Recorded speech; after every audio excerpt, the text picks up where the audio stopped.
label that will stick. First, I apologize for my appearance. Honestly, the me captured on video is not the same handsome older gentleman I see in the mirror every morning. I cannot hire a makeup artist to help me project that illusion. Furthermore, I cannot raise the production value of these videos. Still, what I say has value. If you watch the last one, The Grand Bargain, you will see that my point of view is unique. My fellow Americans may never hear it, but I must say it for my own self-respect. Today, however, no unique insight, rather an explanation. Long ago, I read a biography of FDR. The author, probably Robert Sherwood, noticed that President Roosevelt, when campaigning, never mentioned his opponent by name. In his stump speeches, he would say, "My opponent." Then he would criticize the policy proposals offered by the other side. He never named names. This is a simple rule of marketing. Do not increase the name recognition of your adversary. Thus, even though the entire world knows the name of the mentally diseased degenerate in the White House, I am loath to add my penny's worth of free advertising. And I absolutely cannot place the word president in front of his name. I have too much respect for the office. During the primaries, I called that degenerate the pig. During their transition, I referred to him as the pig-in-chief elect. Now he's the pig-in-chief. My mother, who despises him far more than I, hates that reference. I replied that the porcine label is scientifically accurate. She objected. Pigs are smart. They have a sweet disposition. In other words, comparing you-know-who to a pig insults the pig.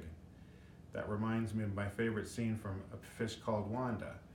The Jamie Lee Curtis character, enraged by the Kevin Kline character, exclaims, "I can't call you stupid because that would be an insult to stupid people."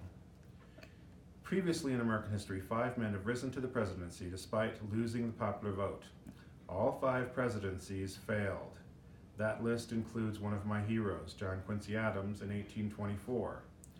Next came Rutherford B. Hayes. The Democrats stuck a label on him which has marched down the pages of history, his fraudulency. That 1876 election was a catastrophe for Black Americans. Election day lynching became a tradition. The next popular vote loser was Benjamin Harrison. When he ran for re-election in 1892, Republican Speaker of the House Thomas B. Reed, another of my heroes, vented his frustration with his own party. "I cannot spend 4 years more in a dripping cave." The next Electoral College brain fart was George W. Bush. I always called him the village idiot. Judge for yourself whether or not the Iraq War was the biggest fiasco in American foreign policy history.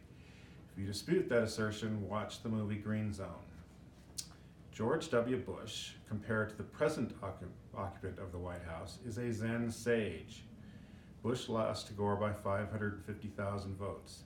The mentally diseased degenerate lost to Hillary by 2,864,974 votes. Mathematics suggests that you-know-who will be 5 times worse than the village idiot. Boggles the mind, doesn't it?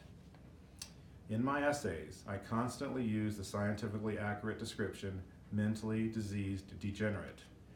The electorate, thanks to Bill Clinton and Monica Lewinsky preparing the ground, chose to dismiss degeneracy as a disqualifier.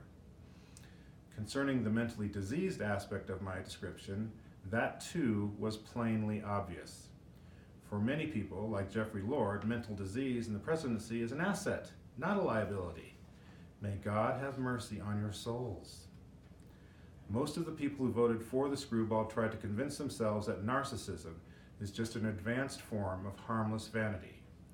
Here's the clinical definition. Narcissism is erotic gratification derived from admiration of one's physical or mental attributes being a normal condition of the infantile level of personality development. Now you know why he wears his ties long. Donald J. Trump is the most out-of-control narcissist in the public arena since Caligula.